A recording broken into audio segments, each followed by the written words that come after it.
우리 조용하게 앞뒤 좌우로 인사들 나누시겠습니다. 하나님이 우리와 함께 계십니다. 아멘. 하나님께서 우리와 함께 하신 줄 믿으시기 바랍니다.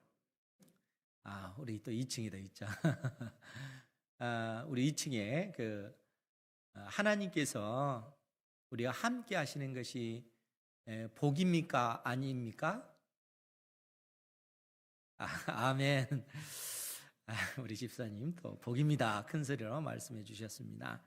하나님께서 우리와 함께 하시는 건 하나님의 자녀에게만 자녀만이 누릴 수 있는 그 복입니다. 자녀에게 하나님께서 함께 계시고 영원히 떠나지 않기 때문에 그런 것이죠.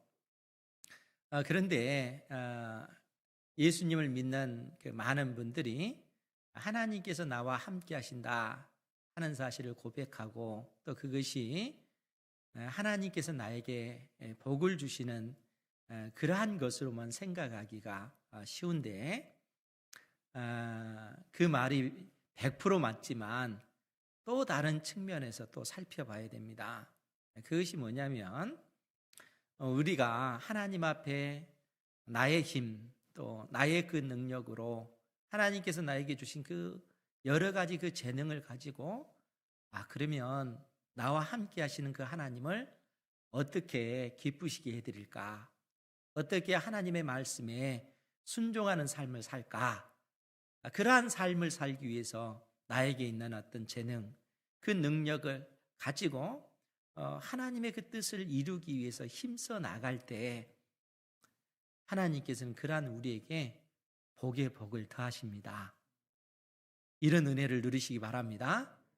그런데 문제는 우리가 하나님 앞에 그러한 삶을 살지 아니하고 하나님께서 나에게 주신 힘, 나에게 주신 그 능력을 가지고 순종하는 그러한 삶을 걸어가는 것이 아니라 하나님께서 기뻐하지 아니하는 불순종한 그 삶을 계획하고 그 불순종하는 그 삶을 살기 위하여 나의 재능과 그 능력을 발휘하게 될 때 나와 함께 하시는 하나님은 슬퍼하시고 나를 위해서 우리에게 회초리를 드십니다. 그리고 우리의 종아리를 때리시는 거예요. 그러면 그거는 굉장히 큰 고통이요, 그 아픔인 것이죠. 그러니까 하나님께서 나와 함께 하신다라고 하는 그러한 복이 그러한 양면을 가지고 있다는 것입니다.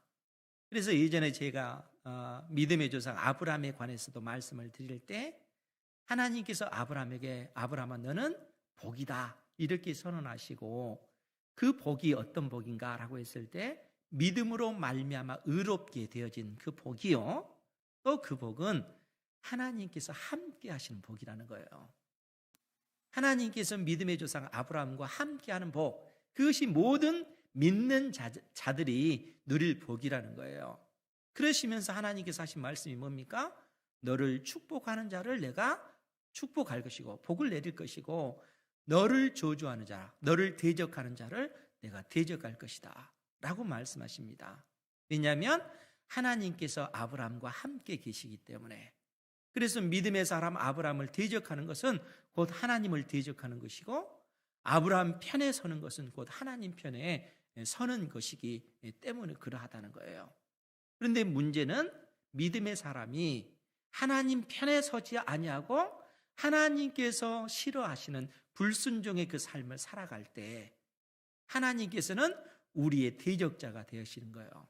그때는 하나님께서 친히 가지고 계신 지혜, 하나님께서 친히 가지고 계신 그 능력, 그 권능을 가지고 우리를 하나님의 사람으로 다시 돌이키도록 하기 위해서 징계를 하신다는 거예요. 채찍을 가하신다는 거예요.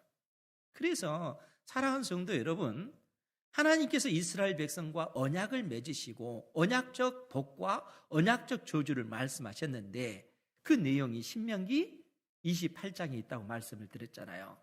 그래서 1절부터 14절까지는 하나님의 말씀에 순종했을 때 주어지는 복, 15절부터 무려 68절까지는 하나님의 말씀에 불순종했을 때 하나님께서 택한 자녀들에게 내리시는 그 징계, 그 징계에 관해서 말씀해 주고 있습니다.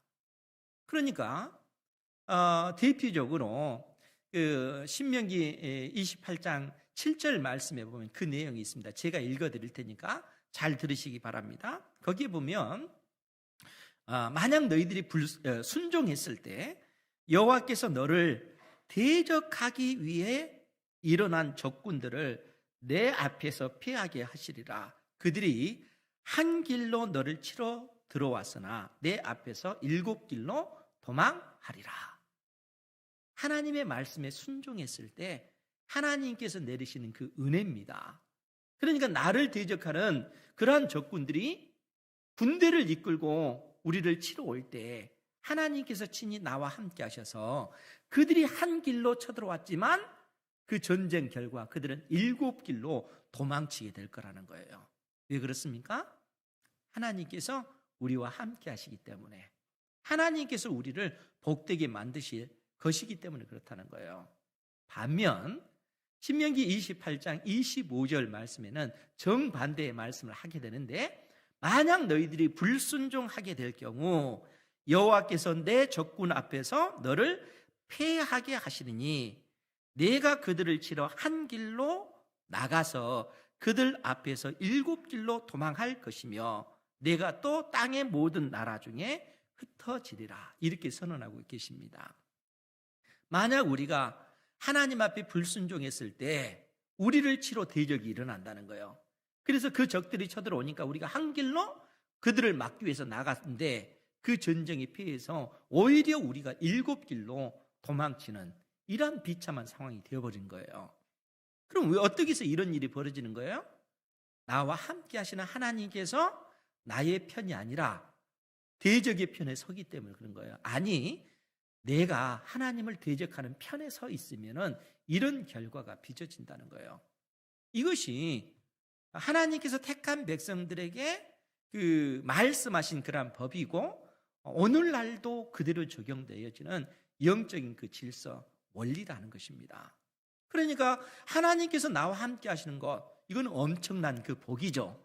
그러나 그 복을 우리가 온전히 누리기 위해서는 우리가 믿음으로 하나님의 약속의 말씀을 의지하여 순종해 나갈 때 하나님께서 우리에게 복을 내리시는 것입니다. 그러나 인생에 어떠한 어려운 문제가 있을 때 그것을 믿음으로 그 환난을 인내하며 그 믿음으로 그 환난을 돌파해 나가지 아니하고 이것을 피하여 하나님께서 원치 아니하시는 불순종의 그 길로 갔을 때 오히려 그것이 결국 우리를 패망하게 만드는 그러한 그 길로 걷게 된다 하는 겁니다. 그 사실을 루키가 우리에게 가르쳐주고 있다는 것입니다. 하나님 편에 서는 여러분들 되시기 바랍니다.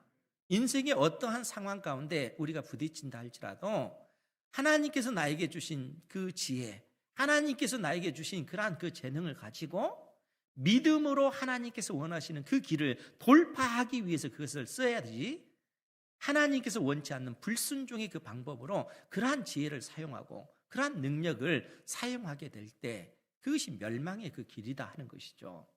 그래서 엘리멜렉 가정이 실상 우리에게 그 사실을 보여주고 있는 것입니다.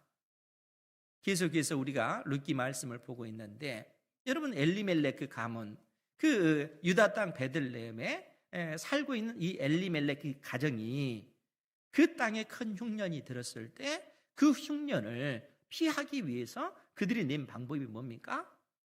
우리가 이 가나안 땅에 있을 것이 아니라 모압 땅으로 이사를 가자. 그러니까 하나님께서 약속으로 주신 땅, 하나님께서 친히 통치하시고 다스리는 그 땅을 버리고 이방 땅으로, 그가 그 환난을 피하기 위하여 이방 땅으로 이주를 한 것입니다. 그 결과가 어떻습니까? 엘리멜렉은 모압 땅에서 죽었고 두 아들은 모압 여인을 만나서 결혼을 했지만 그 땅에 거주한 지 10년 만에 두 아들 역시 죽고 만 것입니다. 결국 남은 것이 나오미와 두 며느리밖에 남지 않는 이러한 그 비참한 상황에 직면했다는 거예요. 이것이 사사시대 때 엘리멜렉이라고 하는 사람의 집 안에서 벌어진 그 일입니다. 이러할 때 하나님께서 이 가나안 땅, 하나님께서 친히 통치하시는 그 이스라엘 백성들에게 하나님께서 은혜를 주셨고 그 백성을 돌보셨고 그 백성들에게 먹을 양식을 주셨다 하는 그 소식을 나오미가 듣게 됩니다. 그러면서 나오미가 이제 이 모압 땅에 머물 것이 아니라 약속의 땅으로 돌아가자, 내 고향으로 돌아가자 이렇게 생각하고 두 며느리와 함께 길을 떠나는 것입니다. 그런데 가는 도중에 나오미가 생각을 하는 거예요. 나는 고향으로 돌아가지만 두 며느리는 모압 여인이잖아요. 그래서 두 며느리에게 그렇게 얘기하는 겁니다. 너희 친정으로 어머니의 집으로 돌아가라. 나는 내 고향으로 돌아가지만 너희들이 그곳에 가봤자 아무런 소망이 없고 너희들은 그 땅에서 오히려 이방인 받게 되지 않는다라고 얘기하는 것이죠. 그래서 오르바는 결국 그 말을 듣고 자기 어머니 집으로 돌아가게 되는 겁니다. 그런데 룻은 어떻습니까? 끝까지 그 시어머니 나오미를 붙잡고 시어머니와 함께 베들레헴으로 돌아가려고 하는 돌아오는 그러한 모습을 보여주고 있다는 거예요. 여러분, 룻이 이러한 어떤 그 판단을 하는데 결국 오늘 그 말씀이 그 룻의 그 신앙이 어떠한가를 지금 보여주고 있습니다. 오늘 15절 말씀을 한번 보면 나오미가 또 이르되 보라 내 동서는 그의 백성과 그의 신들에게로 돌아가나니 너도 너의 동서를 따라 돌아가라 하니 룻이 이르되 내게 어머니를 떠나며 어머니를 따르지 말고 돌아가라 강권하지 마옵소서. 어머니께서 가시는 곳에 나도 가고 어머니께서 머무시는 곳에서 나도 머물겠나이다. 어머니의 백성이 나의 백성이 되고 어머니의 하나님이 나의 하나님이 되시리이다. 이렇게 고백을 하고 있습니다. 여러분, 이때 당시 지금 나오미가 표현한 대로 내 동서는 그의 백성과 그의 신들에게로 돌아갔다라고 했을 때 이 오르바가 그 모압 땅으로 자기 어머니 집으로 돌아간다라고 하는 그 의미는 그 백성에게 돌아간다라는 그 의미는 모압 사람들이 섬기는 그 신에게로 돌아간다라는 그런 의미입니다. 그러니까 오르바는 모압 사람들이 섬기는 그 신을 섬기기 위하여 그 민족으로 돌아간 것입니다. 그 하나님이 아닌 그 신을 선택한 거예요.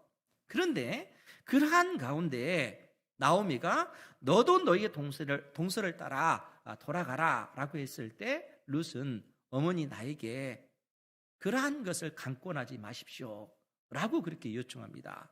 그러니까 끝까지 이 룻은 그 나오미를 따라 가겠다라고 그렇게 얘기하는 것이죠. 그러면서 뭐라고 얘기하냐면 어머니께서 머무시는 곳에서 나도 머물겠나이다. 어머니의 백성이 나의 백성이 되고 어머니의 하나님이 나의 하나님이 되시리이다. 이렇게 고백을 한다는 거예요. 어머니가 속한 그 백성 속에 나도 속할 것이고 어머니가 섬기는 그 하나님이 나의 하나님이 될 것입니다. 라는 그런 믿음의 그 고백입니다. 여러분, 이 고백은 그냥 되어지는 고백이 아닙니다. 사실 룻이 고백하는 이 고백은 하나님께서 이스라엘 백성들과 시내 산에서 언약을 체결하고 나서 하나님께서 이스라엘 백성들에게 공적으로 선언하신 말씀입니다. 그러니까 하나님께서 공식적으로 이스라엘 백성들과 언약을 체결하고 이제는 너희들은 내 백성이 되었다. 이 세상 가운데 수많은 나라들, 민족들 가운데 유일하게 이스라엘만 내 백성이다. 그 선언이에요. 그 선언이 나는 너희의 하나님이 되고 너희는 내 백성이다. 라는 그러한 선언이라는 거예요. 그리고 이 관계는 결코 변하지 않는 관계. 왜냐하면 하나님께서 나는 너희 하나님이 된다. 그 얘기는 내가 생명을 걸고 너희들을 반드시 너희 하나님이 될 것이고 내가 생명을 걸고 반드시 너희들을 내 백성 삼을 것이다. 그 얘기는 이스라엘 백성들이 하나님의 자녀가 됐다는 거예요. 하나님의 백성이 됐다는 겁니다. 그 관계는 결코 불변한 것이라는 거예요. 그러니까 룻은 어머니의 그 백성 속에, 하나님의 그 백성 속에 나도 들어갈 것이고, 어머니가 섬기는 그 하나님을 나의 하나님으로 섬길 것입니다 라고 그렇게 단호하게 이야기하는 것이죠. 그리고 그러한 어떤 그 믿음의 그 결단이 견고하다 하는 것을 알고 나오미가 더 이상 이 그 룻을 설득하지 아니하고, 그 설득하는 말을 그치고 룻과 함께 베들레헴으로 그렇게 가게 되어지는 것입니다. 이제 그 내용이 19절 이하에 있습니다. 그런데 그 내용을 좀 보면 19절에 있는 말씀이에요. 이에 그 두 사람이 베들레헴까지 갔더라. 베들레헴에 이를 때에 온 성읍이 그들로 말미암아 떠들며 이르되 이가 나오미냐 하는지라. 나오미가 그들에게 이르되 나를 나오미라 부르지 말고 나를 마라라 부르라. 왜냐하면 전능자가 나를 심히 괴롭게 하셨기 때문이다 라고 그렇게 이야기합니다. 그러니까 여러분 생각해 보세요. 10년 만에 나오미가 그 모압 땅을 떠나서 고향인 이 베들레헴으로 돌아왔잖아요. 그래서 온 성읍이 나오미가 돌아온 것을 기뻐하면서 환영하면서 이 사람이 바로 나오미가 아니냐라고 했을 때 나오미가 뭐라고 얘기했냐면 나를 나오미라 부르지 마라 라고 얘기해요.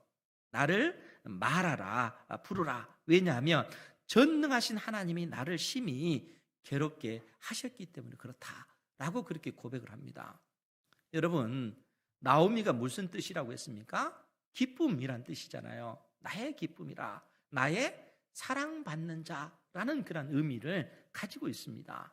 그러니까 나오미의 그 이름의 그 뜻이 그러하다는 거예요.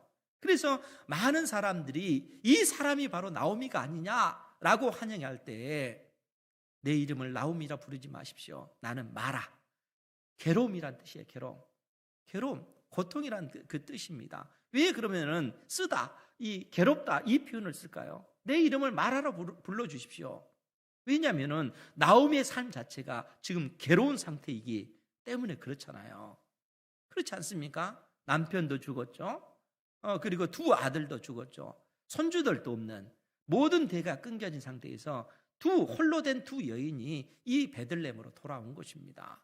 그러니까 나를 나오미라 부르지 말고 사랑받는 자라 이렇게 부르지 말고 괴로움, 쓰다 하는 그 의미를 가진 마라라 그렇게 이름을 불러주십시오. 왜냐하면 전능하신 하나님이 나를 심히 괴롭게 하셨기 때문에 그렇다는 거예요. 왜 전능자라고 했을까요? 하나님께서는 전지하시고 전능하신 하나님이시잖아요. 택한 자녀들이 그 자녀답게 살지 못했을 때 하나님께서는 그분의 지혜로 그분의 그 능력을 다 동원해서 택한 자녀들을 돌이키기 위해서 징계하시는 하나님이시기 때문에 그렇습니다.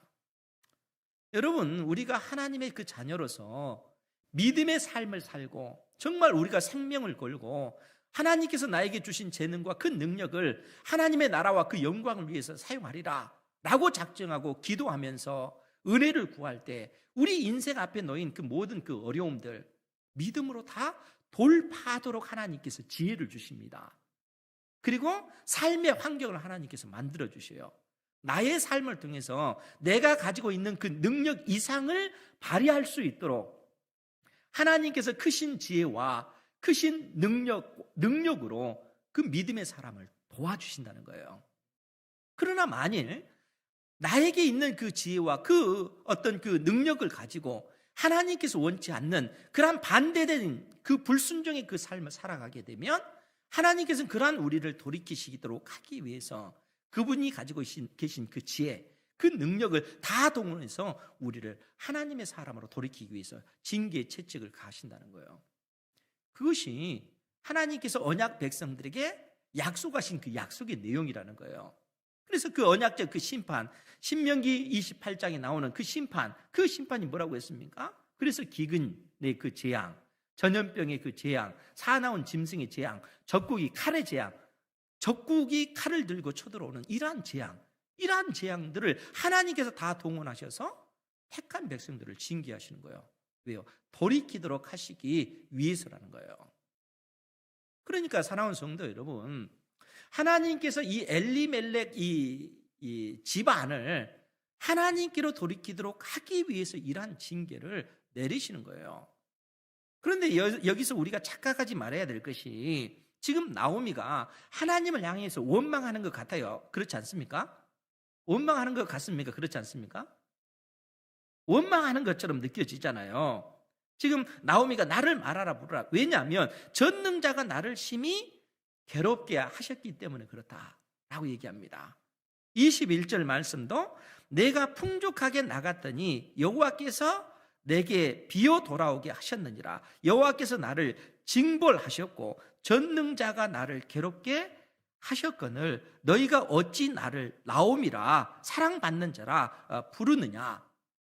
지금 나오미가 이렇게 얘기하는 거 보면은 나오미가 하나님을 향한 원망의 마음이 담겨져 있는 것처럼 느껴지잖아요. 더더구나 여러분 생각해 보세요. 내가 풍족하게 나갔더니 가나안 땅에 흉년이 들었을 때 적어도 엘리멜렉 가문이 모압 땅으로 이사 갈 때는 정말 풍족한 가운데 이사를 간 거예요. 그런데 그 땅에서 모든 것을 다 잃어버렸잖아요. 빈손으로 돌아온 겁니다. 그런데 나갈 때는 누구의 지혜와 누구의 그 능력을 의지한 겁니까? 자기의 지혜와 자기의 그 능력을 가지고 하나님께서 원치 않는 불순종의 그 길을 선택한 거예요. 그가 인간적으로는 지혜로운 방법을 선택한 거죠. 왜냐하면 이 가나안 땅에 흉년이 들었으니까 이 땅에서 그 고통을 당하기보다는 모압 땅으로 이주해서 흉년이 없는 그 땅에서 좀 편안히 사는 것이 낫지. 얼마나 지혜로운 방법입니까? 그런데 그것이 불순종의 방법이라는 거예요. 하나님께서 주신 그 지혜를 잘못되게 사용하면 이런 선택을 하게 되는 겁니다. 그 결과가 뭡니까? 다 잃어버린 거예요. 빈 상태로 여호와께서 내게 비어 돌아오게 하셨느니라. 하나님께서 그렇게 만드셨다는 거예요. 하나님께서 나오미로 하여금 빈손으로 모든 소망이 끊겨진 그러한 상태, 마라라고 하는 그러한 이름의 그 상태로 돌아오게 만드신 것입니다. 그래서 나오미가 그 고백을 하는 겁니다. 여호와께서 나를 징벌하셨고 전능하신 하나님이 나를 괴롭게 하셨거늘 너희가 어찌 나를 나오미라 사랑받는 자라 이렇게 부르느냐. 그렇게 부르지 말고 말하라 불러달라. 말하라 이렇게 불러달라. 이렇게 요구하는 거예요. 그러면 이 속에서 나오미가 하나님을 원망하는 걸까요? 다시 질문합니다. 아니요. 원망하는 그런 어떤 그 얘기가 아니라는 거예요. 자기의 어떤 그 상태를 이야기하는 거예요. 자기의 상태. 나는 마라와 같은 존재, 비참한 존재라는 거예요. 괴로운 존재라는 거예요. 그러니까 그 말은 하나님의 말씀에 불순종하고 하나님을 멀리 떠난 이 나오미가 인생의 어떤 그 고난을 통해서 결국 깨닫는 것이 뭐냐면은 나는 사랑받는 자가 아니라 하나님의 말씀에 불순종하는 내 속에 선한 것이 없고 내 속에 의가 없는 그러한 존재라는 사실을 나오미가 깨닫는 거예요.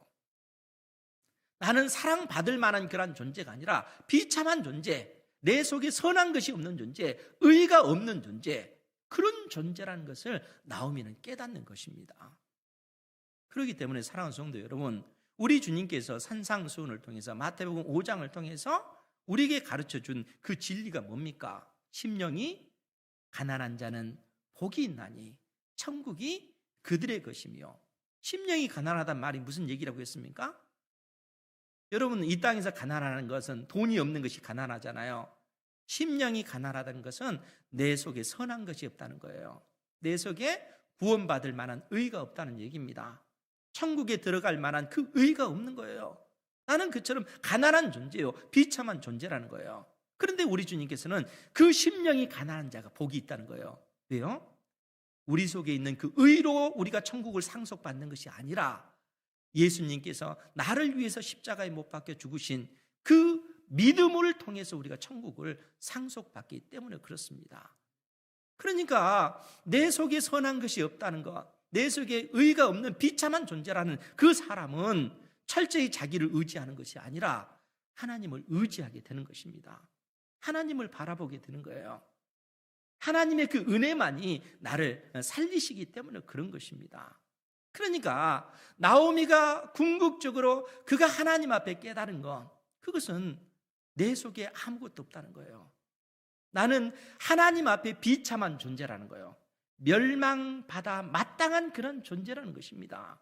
그런데 그런 존재인 우리가 그래도 누구 앞에 나가야 되겠어요? 그러한 진리를 깨닫는 사람일수록 그래도 하나님 외에는 소망이 없습니다. 그렇게 믿음으로 고백해야죠. 우리가 하나님께로부터 그 종아리를 맞는다 할지라도 그래도 하나님 외에는 나에게 아무런 소망이 없습니다. 여러분, 부모가 자식을 때릴 때 그 자식이 저 부모는 나를 내가 진짜 자식이 아니기 때문에 때려, 이렇게 생각하겠습니까? 자식도 그 부모가 때리는 그거 알잖아요. 부모도 자식을 때리면서 미워서 때리겠습니까? 속히 돌아오도록 바르게 하라고 종아리를 떼는 거잖아요. 하나님께서도 그러신다는 거예요. 그러니까 그러한 인생의 과정을 통해서 나오미가 자기 자신의 그 비참함을 깨닫는 거예요. 그리고 하나님 앞에 애통한 자로서 서 있는 것입니다. 우리 주님께서 말씀하신 것처럼 애통하는 자는 복이 있나니 그들이 위로를 받을 것이며 하나님께로부터 위로를 받게 되는 것이죠. 하나님께서 그를 붙잡아 주시고 하나님의 나라를 상속시켜 주시기 때문에 그렇다는 거예요. 그러니까 나오미는 지금 하나님 앞에 원망하는 그러한 것이 아니라 나는 비참한 존재다, 하나님의 그 진노를 받아 멸망당해야 될 그러한 존재다, 그런 존재를 어떻게 사랑받는 자라고 하는 이름에 나오미라 그렇게 불려질 수 있겠느냐? 그렇게 부르지 마라. 나를 마라라 불러다오. 나는 하나님 앞에 멸망받아야 될 그런 존재라는 거예요. 그럼에도 불구하고 우리의 소망은 하나님 외에는 없는 것이죠. 그래서 그러한 상황 속에서도 하나님 앞에 나아가는 겁니다. 하나님께서 나를 그처럼 치셨다 할지라도 그래도 이 약속의 땅, 이 베들레헴, 하나님의 그 통치가 있는 이 땅이 나는 좋습니다. 나를 받아주셔서 감사합니다. 그 얘기입니다.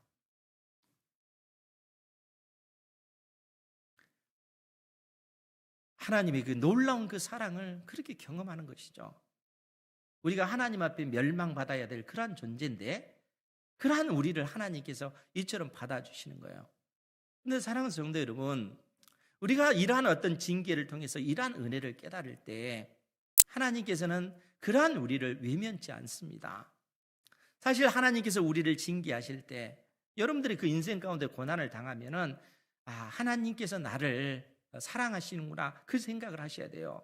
그래서 히브리서 12장에 우리에게 주신 말씀, 예전에도 우리가 자주 봤던 말씀인데 그 부분을 다시 한번 보겠습니다. 히브리서 12장 8절 이하의 말씀을 보면 신약성경 367페이지예요. 신약성경 367페이지 히브리서 12장 8절 이하의 말씀을 보면 징계는 다 받는 것이거늘 너희에게 없으면 사생자요 친아들이 아니니라. 또 우리 육신의 아버지가 우리를 징계하여도 공경하거든 하물며 모든 영의 아버지께 더욱 복종하며 살려 하지 않겠느냐. 그들은 즉 육신의 아버지는 잠시 자기의 뜻대로 우리를 징계하였거니와. 여러분 생각해 보십시오. 우리의 그 부모님들을 생각했을 때 부모님들이 자식을 징계할 때 늘상 옳은 것만은 아니잖아요. 때에 따라 부모님은 육신의 아버지가 자신의 그 분노를 못 이겨서 화를 낼 때도 있잖아요. 육신의 아버지는 그렇습니다. 그런데 하늘에 계신 우리 하나님은 그러겠어요? 완벽하신 하나님이시잖아요. 그러니까 그들은 잠시 자기의 뜻대로 우리를 징계하였거니와 오직 하나님은 우리의 유익을 위하여 그의 거룩하심에 참여하게 하시느니라.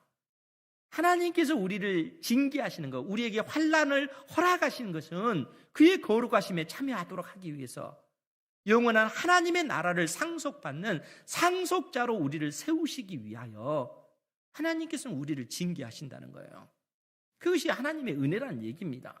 그렇기 때문에 히브리서 기자가 뭐라고 얘기합니까? 11절 이하에 무릇 징계가 당시에는 즐거워 보이지 않고 슬퍼 보이나 후에 그로 말미암아 연단 받은 자들은 의와 평강의 열매를 맺느니라. 그러므로 피곤한 손과 연약한 무릎을 일으켜 세우고 너희 발을 위하여 곧은 길을 만들어 저는 다리로 하여금 어그러지지 않고 고침을 받게 하라. 하나님께서 너희들을 징계했다는 그 사실을 깨닫고 그로 인해서 징계받을 당신은 고통스럽고 힘들고 원망하는 그런 말이 나오지만 그래도 그러한 상황 속에서 하나님께 소망을 드라는 거예요. 내가 하나님의 그 사랑을 입고 하나님께서 다스린 그 땅에 내가 살고 있다는 이 자체가 그냥 나는 기쁨입니다. 그것 자체가 나는 행복입니다. 나오미가 그렇게 고백하고 있다는 거예요. 이러한 믿음의 그 고백이 여러분들의 삶 가운데 드러나기를 주님의 이름으로 축원드립니다. 하나님께서는 우리를 그처럼 사랑하시기 때문에 그렇습니다. 영원한 하나님의 나라를 우리에게 상속시키기 위해서 하나님께서는 때에 따라 우리와 함께 하시는 하나님께서 때에 따라 우리 인생 가운데 징계를 허락하시고 그 징계의 과정을 통해서 내 속에 선한 것이 없구나. 나는 하나님의 은혜가 아니면 비참한 존재구나. 멸망받을 그러한 존재구나. 하나님의 은혜로 내가 살아가는구나. 그러한 사실을 우리가 깨닫는 겁니다. 그리고 그러한 사실을 깨닫는 자는 더더욱 하나님을 의지해야 되겠죠. 이사야서 50장에 있는 그 말씀처럼 흑암이 우리를 둘러싼다 할지라도 한 치 앞도 내다볼 수 없는 그러한 어떤 상황 속에 있는 자라 할지라도 오히려 그 속에서 여호와 하나님을 의지하라. 여호와 하나님을 의지하면 그분이 모든 어떤 삶의 그 환경 다 막혀 있는 것처럼 보여지는 그러한 환경 속에서도 한 줄기 빛을 비춰주실 것이다. 주님께서 우리에게 그처럼 약속해 주고 계십니다. 그러니까 나오미가 그 베들레헴 성읍 사람들에게 나를 나오미라 부르지 말라, 마라라 불러달라. 왜냐하면 하나님 앞에 내가 마땅히 징벌을 받아 멸망해야 될 그러한 존재이기 때문에 그렇다는 거예요. 그럼에도 불구하고 하나님께 소망을 두고 이 베들레헴 땅으로 돌아온 것입니다. 그런 나오미를, 그런 룻을 하나님께서는 기뻐 받아주시는 것이죠. 무엇을 통해 알 수 있을까요? 22절 말씀, 나오미가 모압 지방에서 그의 며느리 모압 여인 룻과 함께 돌아왔는데 그들이 보리 추수 시작할 때에 베들레헴에 이르렀더라. 그들이 돌아온 때가 보리를 추수할 때라는 거예요. 그때가 보통 4월달, 5월달인데 이스라엘 사람들은 보리를 추수할 때 6월절 그 절기를 지내고 나서 바로 그 다음날 새벽에 보리 추수가 시작이 되어집니다. 그리고 보리 추수가 끝나고 나서 밀 추수가 끝나고 밀 추수가 끝나면 이 맥추절 절기를 감사 예배를 하나님 앞에 또 드리는 거예요. 그것이 이제 이스라엘의 어떤 그 절기를 지키는 전통입니다. 그런데 이 보리와 밀을 추수한다는 것은 이때 당시 가난한 사람들 또 고아들, 과부들에게는 은혜의 그 시기입니다. 왜 그렇습니까? 그들에게 먹을 것이 없잖아요. 그런데 이 추수 때는 하나님께서 법으로 정해놓으신 것이 뭡니까? 너희들이 추수하다가 그 이삭이 떨어졌을 때 그것을 줍지 말라. 왜냐하면 가난한 자들이, 나그네들이 또 홀로 된 그 여인들이 그 이삭들을 주어서 양식을 삼도록 하기 위해서라는 거예요. 그러니까 이스라엘 땅으로, 약속의 땅으로 하나님을 의지하여 고통을 당하지만 하나님 앞에 징계를 받지만 그래도 내 소망은 하나님 외에는 없습니다 라고 힘겹게 그 걸음을 옮겨서 그 약속의 땅으로 돌아올 때 하나님께서는 인생의 그 길, 그 삶의 그 길, 그야말로 흑암 가운데 둘러싸여서 모든 소망이 다 끊겨졌다라고 생각되어지는 나오미의 그 인생의 그 길에 한 줄기 그 빛을 이처럼 비춰주시는 거예요. 그 절망적인 그 상황 속에서 하나님께서 은혜를 베풀어 주시는 것입니다. 왜요? 하나님께서 우리와 함께 하시기 때문에 그렇습니다. 이 은혜를 누리시기 바랍니다. 하나님께서 여러분들에게 주신 재능, 여러분들에게 주신 그 능력, 하나님의 그 뜻을 이루기 위하여 여러분들이 꿈꾸시고 그러한 일들을 이루시기 위해서 열정을 내시고 하나님 앞에 신실한 모습으로 서십시오. 그러면 하나님께서 그 위에 은혜와 복을 더해 주신다는 거예요. 그러나 하나님을 멀리하고 하나님께서 나에게 주신 그 재능과 그 능력을 가지고 인생의 어떤 또 다른 즐거움, 세상 사람들이 살아가는 삶의 방식을 추구하면서 그러한 재능을 낭비하고 그러한 열정을 들인다면은 하나님께서는 우리를 사랑하시기 때문에 징계의 채찍을 가하시는 거예요. 주님께서 택한 자녀들을 어떻게 인도해 가시는가 하는 그 영적 원리를 여러분들이 잘 깨우치셔서 하나님 앞에 믿음의 삶을 살아가는 은혜가 있기를 주님의 이름으로 축원드립니다. 기도하겠습니다. 거룩한